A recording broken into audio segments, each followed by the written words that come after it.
अगर मैं कहूं कि शराब सिर्फ एक नशे की चीज नहीं बल्कि एक आध्यात्मिक दमन का साधन है, कि अल्कोहल शब्द ही एक प्राचीन रहस्य छिपाए हुए है, एक भूला हुआ सत्य जो आत्मा और अदृश्य लोकों के बीच के संबंध को प्रकट करता है।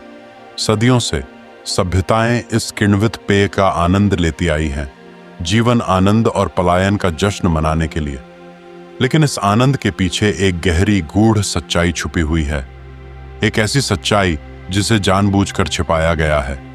क्या होगा अगर शराब केवल आपके मन को धुंधला नहीं करती बल्कि आपकी चेतना पर पर्दा डाल देती है, आपको दिव्यता से जोड़ने वाली पवित्र कड़ी को काट देती है? प्राचीन अर्षि, मनीषी और गुप्त समाजों ने इस पदार्थ के बारे में चेतावनी दी थी। वे जानते थे कि जिसे आधुनिक विज्ञान नशा कहता है वह वास्तव में आत्मा को उच्च अवस्था से जबरन अलग कर देता है। और फिर भी इस ज्ञान के बावजूद मानवता को यह विश्वास दिलाया गया कि शराब हानि रहित है, यहां तक कि सीमित मात्रा में लाभकारी भी। लेकिन क्या यह सच है? इस गहन अध्ययन में हम शराब की छिपी हुई उत्पत्ति को उजागर करेंगे, इसके प्राचीन रसायन विज्ञान और निषिद्ध ज्ञान से जुड़े रहस्यों को जानेंगे। हम इसके ऊर्जा क्षेत्र, मन और आत्मा पर पड़ने वाले गूढ़ प्रभावों को समझेंगे और सबसे महत्वपूर्ण, हम इस प्रश्न का उत्तर खोजेंगे कि इतिहास में कुछ शक्तियों ने इस ज्ञान को क्यों दफन कर दिया। इस यात्रा के अंत तक आप शराब को वैसा नहीं देख पाएंगे जैसा पहले देखते थे, क्योंकि यह केवल शराब की बात नहीं है, यह चेतना, नियंत्रण और आपकी आध्यात्मिक स्वतंत्रता की लड़ाई के बारे में है। क्या आप इस भ्रम के परे देखने के लिए तैयार हैं? गया शराब से जुड़ी आध्यात्मिक चेतावनियां गहरी दफन होती गईं और सबसे बड़ा प्रश्न, जो शक्तियां इसे प्रोत्साहित कर रही थीं, वे स्वयं इससे दूर क्यों रहती थीं? आइए अब हम शराब के आध्यात्मिक प्रभावों की गहराई में उतरें। यह ऊर्जा क्षेत्र, मन और आत्मा को कैसे प्रभावित करती है? डोड्डाकल, क्या यह जानकारी आपके लिए नई थी? क्या आपने कभी शराब के इन गूढ़ प्रभावों को महसूस किया है? नीचे कमेंट में अपने विचार साझा करें और इस ज्ञान को फैलाएं। अगर मैं आपसे कहूं कि शराब सिर्फ एक नशा करने वाला पदार्थ नहीं बल्कि आध्यात्मिक ऊर्जा को दबाने का एक उपकरण है, कि अल्कोहल नाम के पीछे एक प्राचीन रहस्य छिपा है, एक भूला हुआ सच जो आत्मा और अदृश्य लोकों के बीच के संबंध को प्रकट करता है। सदियों से सभ्यताएं किण्वित पेय पदार्थों का आनंद लेती रही हैं, जीवन, सुख और पलायन का जश्न मनाती रही हैं। लेकिन इस आनंद के पीछे एक गहरी गूढ़ सच्चाई छिपी है, एक ऐसी सच्चाई जिसे जानबूझकर छुपाया गया है। अगर शराब केवल आपके मस्तिष्क को धुंधला करने से कहीं अधिक करती हो, अगर यह आपकी चेतना पर पर्दा डालती हो, आपके आत्मिक ऊर्जा क्षेत्र को तोड़ती हो और आपको दिव्यता से अलग कर देती हो, प्राचीन संत, आर्षे और रहस्यमय समाजों ने इस पदार्थ के बारे में चेतावनी दी थी। वे जानते थे कि जिसे आधुनिक विज्ञान नशा कहता है वह वास्तव में आत्मा की ऊंची अवस्था से जबरन पृथक्करण है। और फिर भी इस गहरे ज्ञान के बावजूद मानवता को यह विश्वास दिलाया गया कि शराब हानि रहित है, यहाँ तक कि कुछ मात्रा में लाभकारी भी हो सकती है। लेकिन क्या यह सच है? इस रहस्यमय यात्रा में हम शराब की छुपी हुई उत्पत्ति का पता लगाएंगे, इसके प्राचीन अल्केमी, रसायन विद्या और गुप्त ज्ञान से संबंध को समझेंगे। हम जानेंगे कि इसका मानव ऊर्जा क्षेत्र, मन और आत्मा पर क्या प्रभाव पड़ता है। और सबसे महत्वपूर्ण बात, हम यह सवाल करेंगे कि इतिहास में कुछ ताकतों ने इस ज्ञान को छिपाने की कोशिश क्यों की।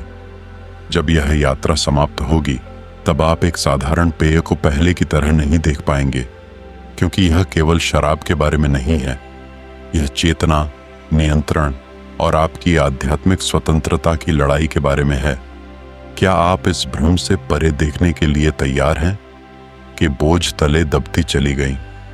वे समाज जो कभी चेतना का सम्मान करते थे अब नशे का जश्न मनाने लगे।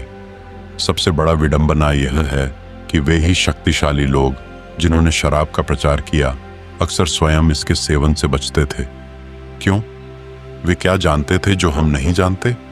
जैसे जैसे हम आगे बढ़ेंगे, हम शराब के गूढ़ प्रभावों को और गहराई से समझेंगे। यह कैसे ऊर्जा क्षेत्र, मस्तिष्क और आत्मा को प्रभावित करती है। शराब का प्रभाव केवल जैविक नहीं है, यह गहराई से आध्यात्मिक भी है। आधुनिक विज्ञान हमें बताता है कि शराब न्यूरोट्रांसमीटर पर प्रभाव डालती है, संज्ञानात्मक कार्यों, कॉग्निटिव फंक्शंस को धीमा करती है और निर्णय लेने की क्षमता को बाधित करती है। लेकिन प्राचीन संतों और रहस्यवादी परंपराओं ने इससे कहीं अधिक गहरा सच जाना था। शराब केवल दिमाग को सुस्त नहीं करती, यह आत्मा और शरीर के बीच के पवित्र बंधन को कमजोर कर देती है।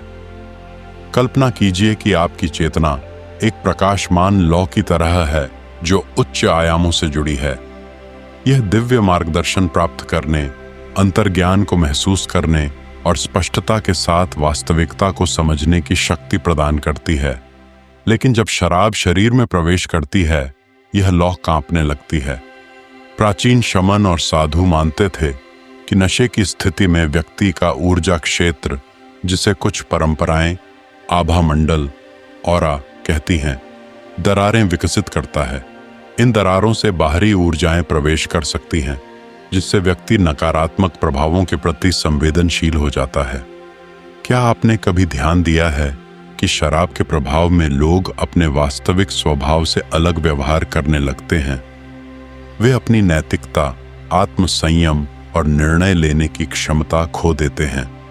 कुछ मामलों में वे अपने कार्यों को पूरी तरह भूल जाते हैं, जैसे कि कोई और शक्ति उनके शरीर को नियंत्रित कर रही हो। क्या यह सिर्फ मनोवैज्ञानिक प्रभाव है या इसके पीछे कोई गहरा रहस्यमय तत्व छिपा है?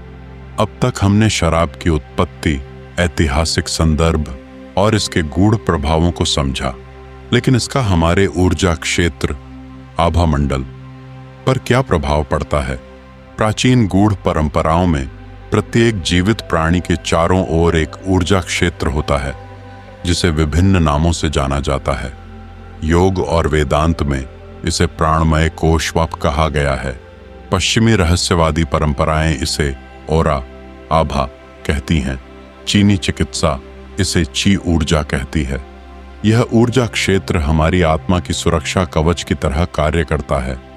यह न केवल बाहरी ऊर्जा से हमारी रक्षा करता है, बल्कि उच्चतर चेतना से जुड़ने में भी मदद करता है। जब यह ऊर्जा क्षेत्र मजबूत होता है तो व्यक्ति मानसिक, शारीरिक और आत्मिक रूप से संतुलित रहता है। लेकिन जब इसमें दरारें आ जाती हैं तो नकारात्मक ऊर्जाएं आसानी से प्रवेश कर सकती हैं।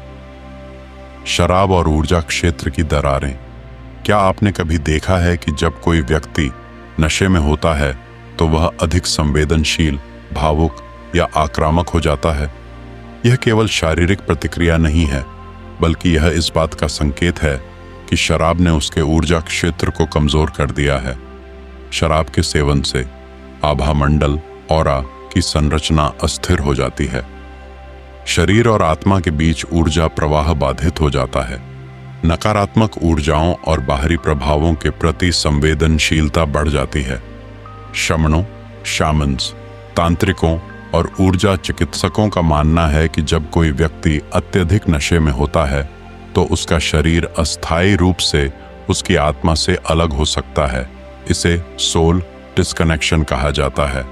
इस अवस्था में बाहरी सूक्ष्म प्राणियों के लिए व्यक्ति के शरीर को प्रभावित करना आसान हो जाता है।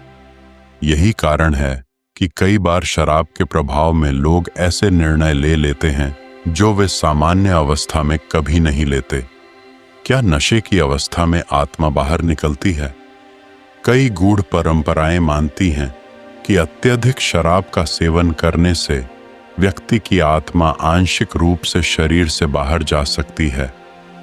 इस स्थिति को कुछ परंपराओं में वॉक इन कहा जाता है, यानी इस खाली शरीर में कोई और ऊर्जा अस्थायी रूप से प्रवेश कर सकती है। अब सवाल उठता है, क्या यह सब संयोग है या इसके पीछे कोई गहरी साजिश है? अगर हम इतिहास को ध्यान से देखें तो हमें यह समझ में आएगा कि शराब को सामाजिक रूप से स्वीकार्य बनाने के पीछे कुछ शक्तिशाली ताकतों का हाथ था। प्लेटोस ने अपनी पुस्तक द रिपब्लिक में लिखा था कि अगर आप किसी समाज को नियंत्रित करना चाहते हैं तो उसे शारीरिक सुखों और नशे में व्यस्त रखिए। रोम के सम्राट जूलियस सीजर के समय भी यही हुआ। उन्होंने शराब को पूरे साम्राज्य में मुफ्त बांटने की नीति अपनाई ताकि लोग सरकार के निर्णयों पर सवाल न उठाए। क्या आधुनिक युग में भी यही नहीं हो रहा? बड़ी कंपनियां शराब को फैशनेबल बनाती हैं। मनोरंजन उद्योग इसे आनंद और मौज मस्ती से जोड़ता है। सरकारें इसे कानूनी रूप से अनुमति देती हैं, जबकि अन्य चेतना शक्ति बढ़ाने वाले पदार्थों जैसे आयुर्वेदिक जड़ी बूटियों पर प्रतिबंध लगाती हैं। क्या यह केवल व्यापारिक लाभ के लिए है या इसके पीछे कोई गहरा कारण है? शराब और उच्च चेतना की बंदिश। आध्यात्मिक साधक जानते हैं कि गहरी ध्यान अवस्था में जाने के लिए मन को शुद्ध रखना आवश्यक है। बुद्ध, महावीर, यीशु मसीह और पैगंबर मोहम्मद, इन सभी ने नशे से बचने की सलाह दी थी। शराब मूलाधार रूट चक्रा को अत्यधिक सक्रिय कर देती है और आज्ञा चक्र थर्ड आई चक्रा को बाधित करती है। यह सुषुम्ना नाड़ी ऊर्जा मार्ग को कमजोर कर देती है, जिससे कुंडलिनी ऊर्जा ऊपर नहीं उठ पाती। इससे शरीर और आत्मा के बीच की दिव्य ऊर्जा बाधित होती है। यही कारण है कि भारतीय संतों और योगियों ने शराब से दूर रहने का सुझाव दिया था, क्योंकि यह आध्यात्मिक जागरण की प्रक्रिया में रुकावट डालती है। अब सवाल यह उठता है, क्या इसका मतलब यह है कि हमें शराब का पूरी तरह त्याग कर देना चाहिए? इसका उत्तर व्यक्ति की आध्यात्मिक यात्रा पर निर्भर करता है। अगर आप केवल भौतिक संसार में रहकर जीवन जीना चाहते हैं तो शराब का सेवन आपके लिए बड़ी चिंता का विषय नहीं हो सकता। लेकिन अगर आप चेतना की ऊंची अवस्थाओं को प्राप्त करना चाहते हैं तो शराब आपकी सबसे बड़ी बाधाओं में से एक हो सकती है। आत्मा के स्तर पर यह एक बंदी गृह की तरह काम कर सकती है जो आपकी चेतना को सीमित कर देती है। आत्मनिरीक्षण करें। क्या शराब आपके मानसिक, शारीरिक और आध्यात्मिक जीवन को सकारात्मक रूप से प्रभावित कर रही है? सजगता से निर्णय लें। क्या आप अपनी चेतना के विस्तार को बाधित करने के लिए तैयार हैं? वैकल्पिक मार्ग अपनाएं। क्या ध्यान, प्राणायाम और प्राकृतिक साधनों के माध्यम से आनंद प्राप्त किया जा सकता है? शराब का वास्तविक प्रभाव केवल नशे तक सीमित नहीं है, यह चेतना और आत्मा के स्तर पर गहराई से असर डालती है। अब यह निर्णय आपके हाथ में है। क्या आप इस आध्यात्मिक रहस्य को पहचानकर अपनी चेतना को मुक्त करना चाहेंगे या इस भ्रम के जाल में उलझे रहेंगे? आपका क्या विचार है? क्या यह एक गूढ़ सत्य है जिसे सदियों से छुपाया गया है, या यह केवल एक संयोग है